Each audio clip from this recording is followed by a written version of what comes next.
Hi members, let's talk about item number 7, our layers of equipment. We're going to start off with what we call our base layer. This is going to be my everyday carry. So start off with some good serviceable shoes that allow me to move freely and potentially fight or run if I have to break contact.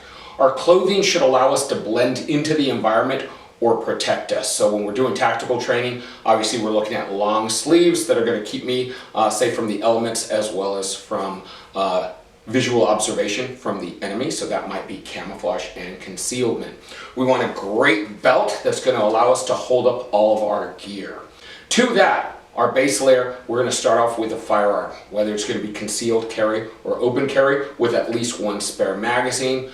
We want to have a handheld flashlight that has at least 200 lumens, ideally between 500 to 1,000. Some kind of tool, pocket knife or a multi-tool. Additionally, we want to have a communication device like a cell phone or a radio. And then finally, an individual first aid kit. I personally carry 2 tourniquets, some hemostatic gauze, as well as an occlusive dressing and a compression bandage. That's what we're going to consider our base layer.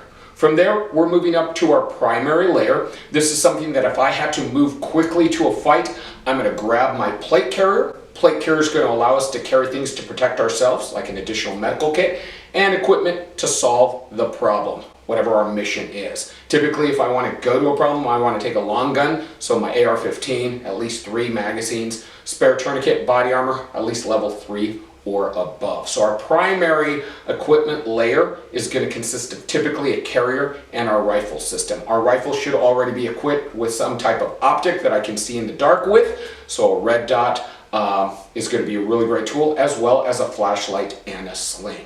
Now our secondary equipment layer is going to be mission specific equipment.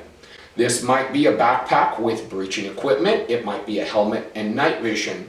Depending on what your mission is, now we have time to pick and choose, pack up that secondary layer and wear it. Whatever it is that we're going to use, we want to stay under 60 pounds. The military has found that 50 pounds is where we're about combat effective. Anything above that, so your secondary layer really shouldn't go above that weight of 60 pounds. So again, when we're talking about our 3 layers, we have our base layer, my everyday carry, my primary layer, which is going to be my plate carrier, long gun, and then our secondary layer, backpack, helmet, night vision, survival supplies, things that I might need for an extended trip or an extended mission. Thanks again for joining me. I'm Mike Simpson with Arizona Tactical Adventures.